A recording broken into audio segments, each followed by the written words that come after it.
ലോകത്തിൽ എവിടെയായാലും ഓരോ തെരഞ്ഞെടുപ്പിലും ജനങ്ങൾ സർക്കാരിനെ അവരുടെ പ്രവർത്തനങ്ങളുടെ അടിസ്ഥാനത്തിൽ വിലയിരുത്തുകയും വാഗ്ദാനങ്ങൾ പാലിച്ചില്ലെങ്കിൽ മാറ്റാനും വിമർശിക്കാനും തയ്യാറാവുകയും ചെയ്യുന്ന കാഴ്ചയാണ് കാണാൻ കഴിയുക. കേരളത്തിലും അധികാരത്തിലേറിയ സർക്കാർ നൽകുന്ന വാഗ്ദാനങ്ങൾ പാലിക്കുന്നതിന്റെ അടിസ്ഥാനത്തിൽ ജനങ്ങൾ അധികാരത്തിൽ വരാനിരിക്കുന്ന പാർട്ടികളിൽ പ്രതീക്ഷ വെക്കുകയും അവർ നൽകുന്ന വികസന വാഗ്ദാനങ്ങളുടെയും ജനക്ഷേമ പദ്ധതികളുടെയും അനുസൃതമായി വോട്ടുകൾ ചെയ്യുകയും ചെയ്യുന്നു. ഇത്തരത്തിൽ കേരളത്തിൽ അധികാരമേറ്റപ്പോൾ പറഞ്ഞ വാഗ്ദാനങ്ങൾ പാലിച്ച മുഖ്യമന്ത്രിമാർ ആരൊക്കെയാണെന്നാണ് നാം പരിശോധിക്കുന്നത്. കേരളത്തിന്റെ ആദ്യ മുഖ്യമന്ത്രി EMS നമ്പൂതിരിപ്പാട് രാജ്യത്തെ ആദ്യത്തേതും കേരളത്തിലെ ആദ്യത്തെ കമ്മ്യൂണിസ്റ്റ് മുഖ്യമന്ത്രിയുമായിരുന്നു. വാഗ്ദാനം ചെയ്ത ഭൂസമരങ്ങൾ നടപ്പാക്കുകയും സമുദായത്തിലെ പാവപ്പെട്ടവർക്കും കടുത്ത അടിച്ചമർത്തലുകൾ നേരിടുന്നവർക്കും സംരക്ഷണം നൽകുകയും ചെയ്തു.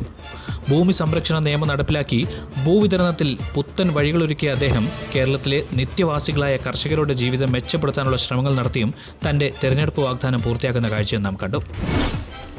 അധികാരത്തിലിരിക്കുമ്പോൾ കേരളത്തിൽ നിരവധി വികസന പദ്ധതികൾ നടപ്പിലാക്കിയ ഒരു മുഖ്യമന്ത്രിയാണ് K കരുണാകരൻ.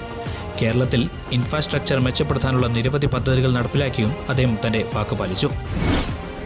EK നായനാർ കേരളത്തിന്റെ ചരിത്രപ്രസിദ്ധനായ കമ്മ്യൂണിസ്റ്റ് നേതാവും 3 തവണ മുഖ്യമന്ത്രിയായിരുന്ന വ്യക്തിയും തന്റെ തെരഞ്ഞെടുപ്പ് വാഗ്ദാനങ്ങൾ നിർവഹിക്കുന്നതിൽ പ്രതിബദ്ധത കാട്ടിയ നേതാവുമായിരുന്നു അദ്ദേഹം. പ്രത്യേകിച്ചും 1996, 2001 കാലയളവിൽ അദ്ദേഹം മുഖ്യമന്ത്രിയായിരിക്കുമ്പോൾ തെരഞ്ഞെടുപ്പ് വാഗ്ദാനങ്ങൾ നടപ്പിലാക്കുന്നതിനുള്ള പ്രക്രിയ അനുസ്യൂതമായാണ് അദ്ദേഹം മുന്നോട്ട് നയിച്ചത്.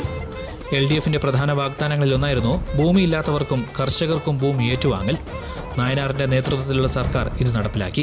പഞ്ചായത്ത് സ്വയംഭരണത്തെ ശക്തിപ്പെടുത്തുന്നതിനായി പഞ്ചായത്ത് രാജ് ബിൽ നടപ്പാക്കിയും നായനാർ സർക്കാർ തെരഞ്ഞെടുപ്പ് വാഗ്ദാനം പൂർത്തിയാക്കി. AK ആന്റണി അധികാരത്തിലേറിയപ്പോൾ അഴിമതിക്കെതിരെ ശക്തമായ നിലപാടെടുത്ത മുഖ്യമന്ത്രിയാണ്. അഴിമതിയിൽ ബന്ധപ്പെട്ട് ആരോപണങ്ങളുണ്ടായപ്പോൾ മുഖ്യമന്ത്രി സ്ഥാനം രാജിവെച്ചത് അദ്ദേഹത്തിന്റെ പ്രതിബദ്ധതയും വാഗ്ദാനം പാലിക്കാനുള്ള തന്റെ നിശ്ചയദാർഢ്യവും തെളിയിച്ചു.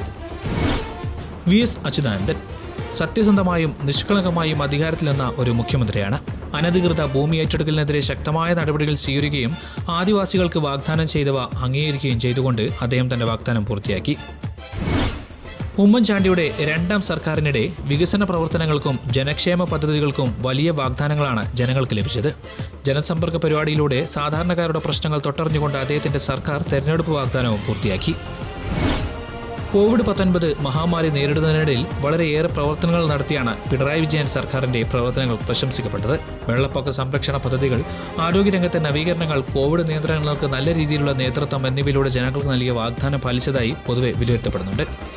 ഇവരെ കൂടാതെ പ്രശസ്തരായ മറ്റു മുഖ്യമന്ത്രിമാരും അവർ നടപ്പിലാക്കിയ ഒട്ടേറെ പ്രവർത്തനങ്ങളും കേരളത്തിലുണ്ട്. എന്തായാലും വികസന പദ്ധതികൾ, പൊതുസേവനങ്ങളുടെ മെച്ചപ്പെടുത്തൽ, തൊഴിലവസരങ്ങൾ, സാമൂഹിക സുരക്ഷാ പദ്ധതികൾ തുടങ്ങിയ വാഗ്ദാനങ്ങൾ കേരളത്തിലെ മാറി മാറി വന്ന സർക്കാരുകൾ നടപ്പിലാക്കിയതുകൊണ്ടാണ് കേരളം ഇന്നും മറ്റ് സംസ്ഥാനങ്ങളെ അപേക്ഷിച്ച് പല വികസന കാര്യങ്ങളിലും മുന്നിൽ നിൽക്കുന്നത്.